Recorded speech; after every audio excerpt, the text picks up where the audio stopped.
Like now you have unlocked your squirt gate, right? So you could do it like a water gun whenever you want to. She cried really hard right after, like that experience. And it was like that Yeah, movement. very vigorous. Yeah. Yeah, but now I can just go in and I just use the right pressure. Hey, pleasure lit. Welcome to the Pleasure and Toy Queen podcast, where we dive deep into the world of pleasure empowerment, guiding you to unlock your full pleasure potential to live and be pleasure lit.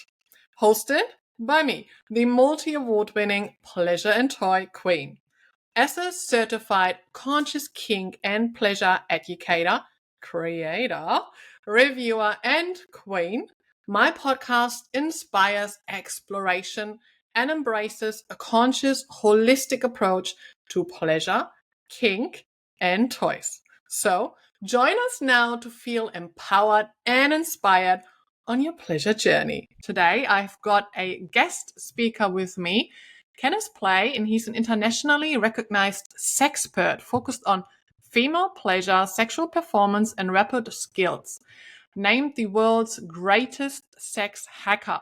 So Kenneth's work is built around the philosophy that the orgasm gap is a skill gap, and his books and courses are designed to help men overcome sexual insecurities and realize their sexual potential. So welcome to the podcast. Yeah, I'm so excited to talk to you today. Before we're going to get into it, I usually ask a couple questions just so we can ease into that episode. Where are you currently at on your own self-love and pleasure journey, and what brings you the most pleasure? Well, what brings me the most pleasure from a self-pleasuring perspective is discovering something I could do with my body that I didn't know was possible before. So for a while, I was experimenting, like, can male has like actual multiple orgasm, meaning like 2 back to back. Mm-hmm. So, and I love the neuroscience when it comes to orgasm. I realized that there's a whole protocol, which would take longer to explain, but basically you could use your penis to get yourself really close, then pass the threshold or have a climax through your prostate. And as soon as your prostate have an orgasm, you have like maybe 20-30 seconds before the prolactin kind of kicked in. And then you could have a penile orgasm back to back. So subjectively is actually 2 orgasms. So prostate right into penile. And subjectively, it feels like actually, 2 orgasm back to back. And I didn't know what's possible. So from a nerding on science perspective, that was really interesting. As far as what brings me the most pleasure, is doing this work. I feel very lucky that I get to do this work and hear people unlocking new epic experiences. So that always brings me a lot of joy. I can totally relate to that. And I love that you are exploring with like multiple orgasms and just exploring your own body and keep still exploring, because I feel like every time I've unlocked something new and I'm like, oh my God, didn't know this, something else pops up and I'm like, oh, I did not know about that. And it just keeps on going exploring. Yeah.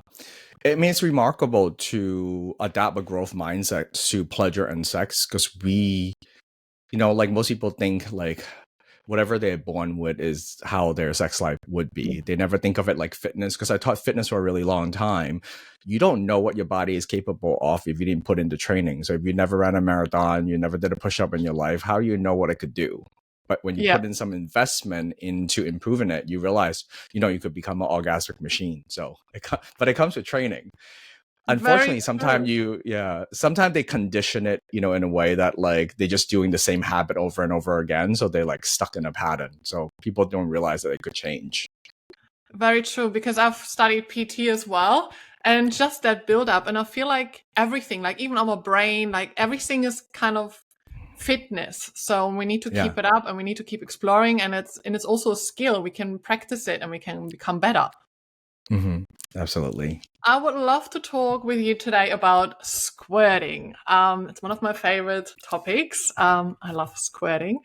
And I get quite often the question from, I've got both female and male following, all genders actually, and all relationship dynamics, asking me about either how can I make myself squirt, or how can I make my partner squirt? How can I help her to relax? And first of all, before we're going to get into all of that, could you explain what squirting is? Well, the scientific definition is any explosion of fluid during sexual activity, but that could be a million different things, right? So it's not very precise. What people mistake is ejaculate versus squirt. So ejaculate comes from the equivalent of the female prostate, so the Skene's gland. It could be like a milky white substance, maybe from like a drop to a teaspoon worth. And then the large volume of water that you see in porn, usually it comes from the bladder.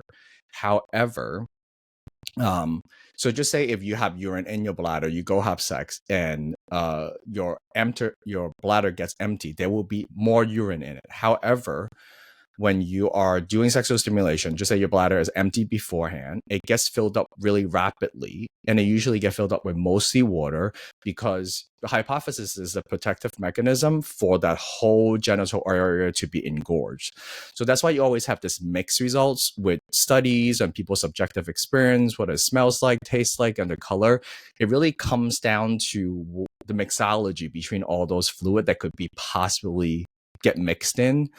So I wrote a pretty extensive blog I recently launched called Squirt P that like go over all the science. But one of my favorite protocol is that if you want your squirt to be as clear as Poland Spring, what you do is you empty your bladder, you pee before, drink a lot of water, and pee again until you clear, and then go have sex. Then you pretty much ensuring your squirt will be only from the squirt fluid.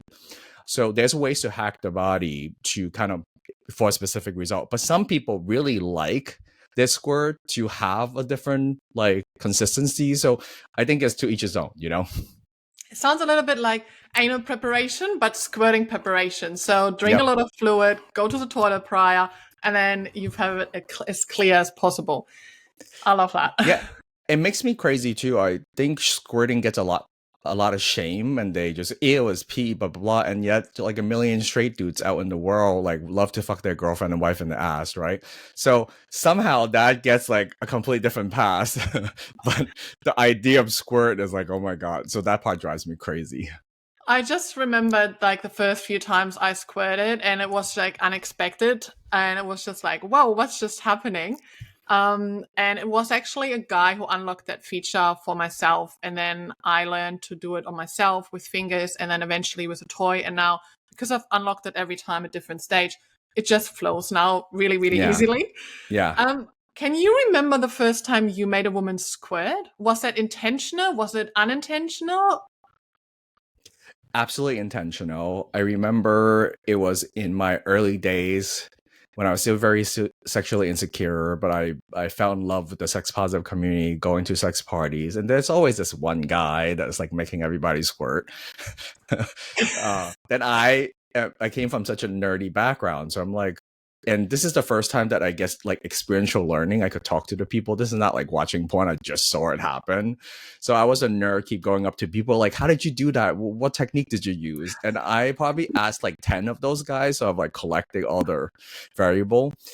But after I learned that technique, I started doing it too. I started doing it. But at that time, I didn't realize like there's the fluid coming out, but it doesn't necessarily mean it's pleasurable. And I didn't know why some people squirted and some didn't. So I went on this deep dive and even conducted my own research and study. So now I have a completely different perspective on the whole thing. But yeah, first time was intentional. And now I teach people on like if you want to have it for the first time, either with a partner or do it yourself, or if you want to stop doing it, what do you do? So there's what I like is actually having control. Like now you have unlocked your gate, your squirt gate, right? So you could do it like a water gun whenever you want to. So you could go to that level, or it could be involuntary, then it kind of just happened. I love that you were so curious about like learning and wanting to know about it. What I just found interesting, what you just mentioned is like squirting doesn't necessarily means it's like pleasurable or it's an orgasm.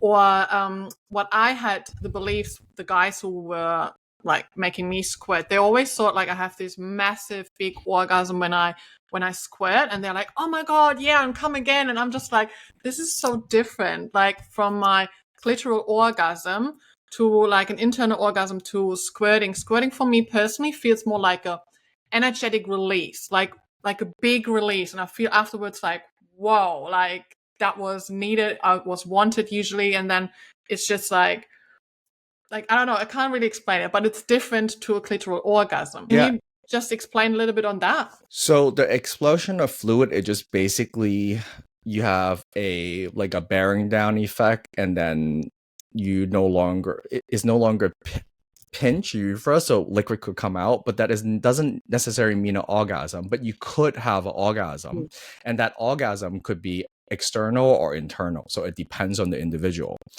But for some squirter, and I'm talking about now thousands of sample size, right? So and in the research, it's like 8,000 people as well. So personal experience to the study.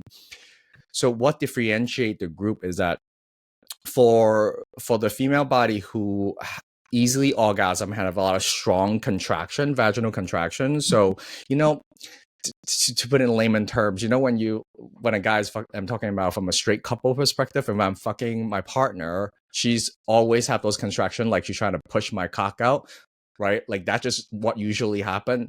Most likely a squirter. And those are not intentional, is involuntary, meaning that their vaginal contraction could be pulling back and pushing out, is involuntary, natural. Also, the benefit of having strong contraction, that's why people do Kegel exercise, is that when those contractions is what you actually feel in your brain as a subjective pleasure. So the stronger the muscle, the more you feel, right? For some people, it's just an involuntary thing that just happens, especially when they orgasm. So all those things are pushing and pulling, and then the release of the liquid happens involuntarily. Then people could learn how to do it, meaning that they feel the sensation now, right? And then they just relax and let their body do what it wants to do. Mm. Or you could override it and make your body do it. So some of the technique that I teach is that you could basically do an involuntary one which, it's like a doctor hitting your knee. When the guys nail the technique, it kind of feels like that, but not necessarily pleasurable. And I know I'm being super nerdy. You could also time it with an orgasm. So you could edge yourself to the very end when you're about to come and you can't take it anymore, then squirt and come together. So you could teach your brain that those things could also connect. So those are all the ways you could possibly do it. So some people are involuntary, some people they are voluntary doing it intentionally, or they just let their body do it. So it all really depends on the individual. And that's the beauty once again with exploration. So once you have that feature unlocked and you know how to make yourself squirt or your partner squirt, you can start playing with, okay, how about we edge it to almost orgasm to then add the squirting to make it like a blended orgasm.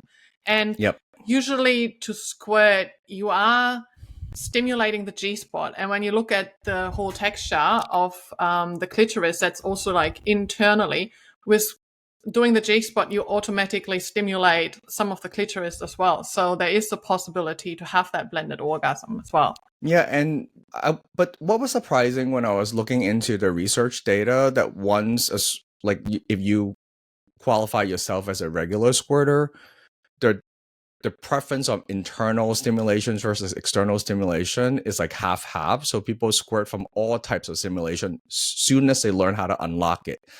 However, for first-time squirter learning how to do it, their internal stimulation usually works better. Yeah. So G-spot is required or not required, but for involuntary first-timer, highly recommended. Yeah, now since I have that unlocked, I can also use just a vibrator and really press it against my clitoris externally. And with that pressure, eventually squirt as well. So I can have that build up now too. Yeah. So for someone new who's now listening, let's say it's a woman and she's like, oh my God, I always wanted to squirt. How can I make myself squirt? What kind of tips would you give her? So first is learning how those pelvic floor PC muscle work. So learning how. So I'm going to go back to a little bit of a story. This is from someone that I was playing with, and we were supposed to shoot this demo video. So we were just kind of rehearsing on squirting, and I was coaching her a lot of foreplay, getting her relaxed to her body. And then when I started stimulating her G-spot, I eventually made her squirt. She cried really hard right after, that experience. Huh. And I was I'm comfortable with emotion. I was holding space for her, but I didn't really understand what was going on for her. And then once she catch her breath and back to her body, when I was holding her, she shared this really beautiful story about when she lost her virginity. Most Most women, most female do not penetrate themselves when they first masturbate, right? They want to save the magic moment of internal sensation to a penis, right? And I don't think that's necessary, but like usually that's what happened. And the first time you receive penetrated sex, if you hit the G spot or the internal sensation feels like you kind of have to pee, right? Because it's new to your sensation. And her response is like, I don't want to pee on my partner. So she contracted and held that, right? So that activates the inhibitory system, which makes sex doesn't feel as good. Like as soon as you go, ooh, I don't want to feel this. But this habit gets ingrained to your early sexual development. So forever, whenever she felt that sensation, she just like involuntary cramped up, right? Like holding back. And then when I was coaching her do those muscular contractions, I go like, do you feel that? So when you feel that sensation, I just want you to relax or try to push my finger out a little bit, which deactivate the clinching. And she was then what she shared that really made all the release of the emotion is that she didn't know she was holding it all this time, every time she had sex. And this is the first time she just let go and let her body do what it wants to do. And then she squirted. So that story really taught me so much about like all the subconscious habit we have sexually and all the shame that we might feel that is so unnecessary. But when it comes back, circling back to the question of how to teach yourself how to squirt. So the first lesson is learn what it's like for your vulva, your vagina to be neutral. You're not doing anything. And then learn what it's like to when you squeeze, like when you're trying to squeeze a penis or your own finger. And then the third motion is learn how to push out, like you're trying to push out a tampon or pee faster. Once you have relationship, a neuromuscular connection with those three stages that you have conscious control over, then stimulate your G spot, right? So you could be in this position or use an Android, which is easier. And then when you feel the sensation, just bear down a little bit so you could gain conscious control on how those valve works, like their PC and BC muscle. I call it the squirt gate. You could learn how to open it, but usually is counterintuitive until you learn how to do it. But once you learn how to do it, your body just you remember where you park your car kind of thing. So it works. And when you are ready to unlock and widen your pleasure potential, then I highly suggest you join the Pleasure and Toy School, which is also your go-to if you would like to make an income while experiencing pleasure to become a successful pleasure toypreneur. And if you would like to see more of me, your favorite one-of-a-kind pleasure toy queen, I highly suggest you join one of my adult fans pages, Pleasure Toy Queen. For more details on how to join it all, go to pleasuretoyqueen.com. I'll see you there. I love that story that you just shared. So beautiful. It was such a reminder of like how much like trauma and like also memories, if that's positive or negative, are actually stored in our womb area and our pussy basically as well. So it's such a good tip to actually become aware, first of all, of your body and of these sensations before you head into like, oh, this is a technique to make yourself squirt. Are you actually aware of your own body, of your own pussy, and how is she clenched, and when you do this and when you move that way, like can you feel that and how do you feel about it, to actually come to a place where you have that connection before you then continue to explore. Love that. You know what is really fascinating about like early sexual development that I hope I don't butcher the science. So when we and I hope people find this, like I'm trying to illustrate a point, right? So don't overthink it. But the same system that we learn, like party training, when is it appropriate to pee or poop, is based on social context, right? We don't randomly walk into the boardroom and like poop, right? And so our brain has this system of detecting what is socially appropriate or not, and then that inhibit those systems. So we recycle that exact system when it comes to sex. So as long as you feel like this is not socially appropriate or this I shouldn't do this, you carry shame, then you basically in this restrictive mode that you're subconscious of. So if when you learn how to reframe your sexual cue or your sexual context into a place of pleasure and surrender and letting go, literally, then you could have the pleasure. But as long as those systems is firing incorrectly or maladaptive behavior from your early childhood or whatever, like it could from religious background or whatever, then you don't even know that your brake is on the whole time that you're trying to drive. Yeah. So I find that coaching my partner on the emotional side is actually in some way more important than the physiological side. Exactly. And like you also mentioned the big cry afterwards. I have heard that story so many times, and I've also cried once after. And it's just that, like I've explained before, when I squirt, it's like a big energetic release. And because we are just in that moment, we're just in the present moment. We just be. And for us women, we're sometimes, okay, what am I going to cook for dinner tonight? Or like, what else have I got to do? And we struggle with actually stepping into our body space. But when we actually squirt and it just all happens, we are there and we are just in the moment, and it's just so beautiful. And sometimes it can emotionally be so releasing that it's like tears are coming. So Yeah, and there's a huge correlation between your ability to experience your emotion in order for you, especially when it comes to those internal stimulated orgasms.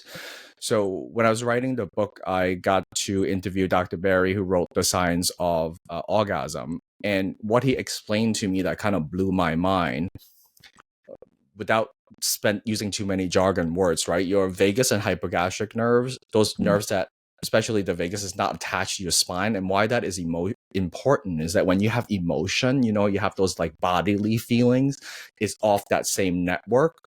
So the more we suppress our emotion, we have a less of an ability to experience orgasm. So when we let emotion flow, that's when that system could actually flow. So that's why people are like have very low emotional regulation, usually are great in bed, because there's no brakes on it. But for some people, when they want to be in control all the time, they're not in touch with their emotion. It actually prohibits sex. So if you want someone to squirt and have a good time, allow the space to have whatever emotion that is happening in the body. When that gets released, pleasure gets to be like accompany that whole ride. I love that. So now looking at someone who has a female partner and would like to make her squirt, I guess the tips would be similar: to provide a really safe space, make her relax, make her feel into her body space, and holding space if there's any like releases. Any other tips that you could give someone? Tons. I mean, there's 2 really big blogs on my site that covers that extensively for free that you could watch their tutorial, where I break it down. Like I'm like a personal trainer when I teach techniques. So it's like watching a Peloton class for squirting. How usually what their partner don't know is that the vagina and vulva could take a lot of pressure and very vigorous motion. So we think of, it's delicate, and it is in some level, when it's like, if you, like, most guys worry about premature ejaculation, it's actually premature penetration that irritates people. But once it's ready and welcome and turn on, it could take a lot. So for the partner who want to give that experience to their partner, more pressure than friction, I think, is key. And I broke down all the different positions that you could align your body, so you could provide the right amount of pressure and velocity and speed to unlock the involuntary one. So Yeah. there's definitely technique when it comes to that, but it's easier for you to watch the video than me trying to explain it with words. Yeah, at the start, though, the guy who unlocked it for me, he was like 2 fingers, and it was like that movement. Very vigorous. Yeah, but now I can just go in and I just use the right pressure, and I can feel it. I'm like, all right, here we go, the build up. I don't need that, because that can be quite uncomfortable at times. For first timer, definitely. It depends. It depends. And if you are very engorged and it's like in that a part of that play and wanted, go for it. Can be really hot as well. In regards to toys, because once I had that unlocked with my 2 fingers, I was able to use toys, and then I had like a rabbit vibrator, and then eventually like externally with a wand. And I personally had, for example, the Enjoy stainless steel wand, but that was different. It was more like a leaking squirting than like a bash squirting. Have you got any tips on what kind of toys and how to include them for squirting? because he asked me pleasure on Toy Those are all Queen. toys behind me.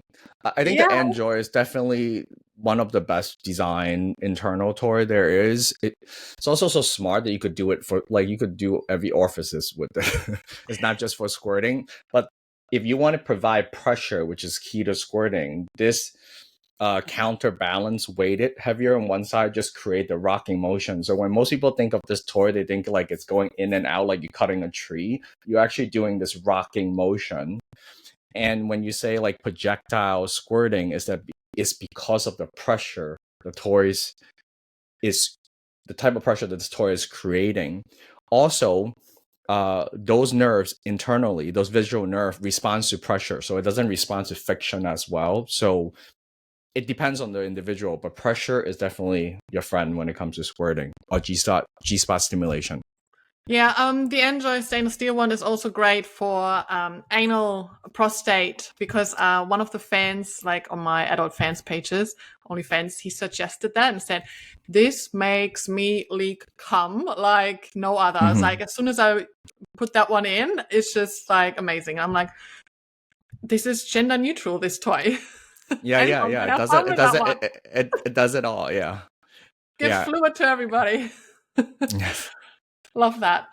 Also great explanation of how to actually use that one instead Yeah. of pushing it in to actually use And that. then there's a certain grip that I use. Yeah, all the technique is actually shown on those blogs and those videos. So go watch it. Yeah. So everybody, just if you're interested in all of that, I can highly suggest and recommend to go check that out. How is that with cleaning up? I know some of the women are like, oh, I don't want to like do that big mess. And I mean, I've done a lot of mess. I've got one of the blankets now to put under, but is there any other tips that you can recommend for the cleanup? Yeah, on the blog I mentioned a lot of things that create squirting apprehension, like who's gonna sleep in the wet spot, like how do I get my how do I get my squirt to be as clear as Poland Spring? So I kind of wrote down all the detail. It's really management. Like if you just want a basic hack, if you don't have a splash blanket or any other or the sex blanket they sell now, you could put a towel down.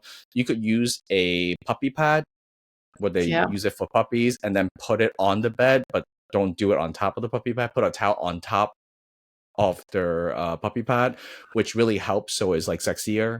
And that really absorbs and contains. So I call it squirt containment protocol. So you could contain it, do it in the shower. But for some people, making the mess is the sexy and hot part. So it depends on your preference. But there's ways to deal with it. Just like some people really like anal sex like a porn star and they do a bunch of anal prep. For some people, they could care less. So, Yeah, but if you want to, there's a way to do it. Yeah. I suggest to just communication. Comes down to communication again. Yeah. Same with like aftercare. You need to be able to hold space if there's anything like you've mentioned. And the same with the cleanup. So if someone loves sleeping in that wet spot or someone loves to catch it all while it's happening, you never know. It could be really, really Yeah. fun. Thank you so much for all that in regards to squirting. Are there any other tips that you want to mention around squirting? I want to continue to emphasize the emotional aspect of it. So if you are a male listener, a straight guy, don't turn this into a party trick or overglorify and attach your ego to making her squirt. I'm kind of like, although I teach this for a living, right? I don't like the idea you made her squirt because it's something that she could definitely learn how to do in her body. It's an experience that you could share.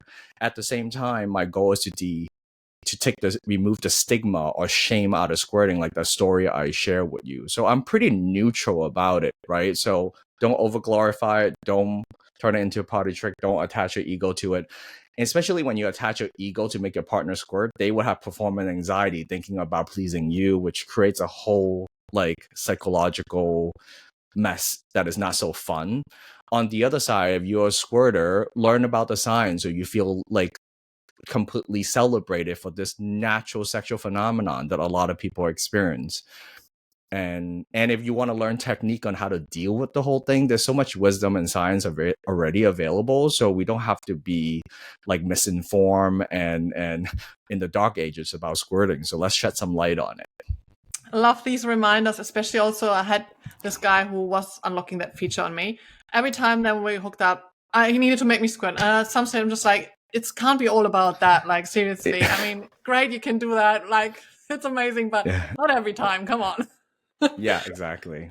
Where can people find you if they want to learn from you, if they want to check out all your videos, your book? His website is his name. And then you will find the tutorial, my book, and my video course, which I cover all the technique that I have mentioned in depth. Or find me on Instagram, which I'm spending a lot of time with. I'm releasing a big project on YouTube at the end of the year after I get all the content ready to build a proper YouTube channel. But I'm Yes. very proud that the squirting video that I did with Vice, which you could type in Kenneth Play Vice on YouTube, has like 24 million views last time I looked. So it's Wow. crazy. Good. Yeah. That's Yeah. amazing. I had just one of my recent videos going a little bit higher in views. I think it's like 240,000. Yeah. And I'm just like, oh, I haven't had one in a while going that good. And it's just like 2,500 followers with that. And I'm just like, okay, welcome to my channel. Yeah. On It's the awesome. pleasure Yeah. chair. They all love the pleasure chair. Can you just mention your book and just say Yeah. what your book is about? Grabbing things behind me. It's called Beyond Satisfying. So it's a sex hacker guide to endless orgasm, mind-blowing connection, and lasting confidence. So you could think of all the sex technique that we already shared throughout human history. Like if you think about shibari from Japan to Kama Sutra from India to the Victorian era when they created the vibrator. So I collected the best sex technique from around the world. And this is their like 80-20 rule. This is the 20% that I have learned. Personally used it, tested like a million times. Like this is the best stuff. So if you just want to be one of the most epic lover to leave her like speechless, then you just have to learn some of this technique, and it's really not that hard. So you could learn one technique and try it tonight and blow her mind. So, and to me, competency really gives people lasting confidence. So I highly encourage you to invest a little bit of time into this domain because most people don't, and you're way above the average once you have some unlock some new techniques and skill. It's also available as an audio because I've got it in my Yeah. audiobook and I was Yeah. listening to that on my walks. Yeah. Yeah. Yeah. The Love that. audiobook is I just released it on my website for now. So if you want the audiobook, it's brand new. Go to my website as well. Awesome. Do you have a favorite pleasure toy? And if so, would you be able to share what it is? Most people don't think of it as a pleasure toy, but I think loop is the best toy ever made. So if you don't only have one thing left that you could take with you, I would bring some loop. Other than that, I would enjoy is best internal toy, and any type of vibrating wand I think is just the best vibrator for most consistency. Yeah. So the old school Hitachi to Doxy are some of my favorite. Loop is a good topic. I've just released a masterclass on my Pleasure and Toy School about lubricants because even though I always say like lube up, you also need to have a loop that actually works with your vaginal flora, pH, osmolarity, because otherwise, it could be a little bit of irritations. And there are different kind of loops as well. But very, very good point. Okay, last question to wrap up this beautiful episode. Thank you so much for coming onto the podcast. What is your number one tip for the audience in regards to self-love and pleasure that you would like to share? Adapt a growth mindset, like where we started on this episode. People don't have any idea what's possible in their sexual potential. So if you adapt a growth mindset, educate yourself, and then try to unlock new experiences on some time, like I seen so many countless sex lives being destroyed by believing in some myth, right? That it's just so unnecessary, or they didn't know they could just like let go and not feel the shame, and they've been touching someone's clit just 2 millimeter off. Like to me, it's so sad. So I am really invested into empowering people with the right information so they could develop that skill to get the sex life they want. Thank you so much for tuning into this pleasure-lit episode. Please do me a favor and follow and subscribe to my channel so you don't miss out on any future episodes. And also share them along so we can spread more pleasure into this world. And if you've not given this podcast a rating or review yet, please do so now. Thank you so much for your support. Until the next episode, with love and pleasure. Mwah.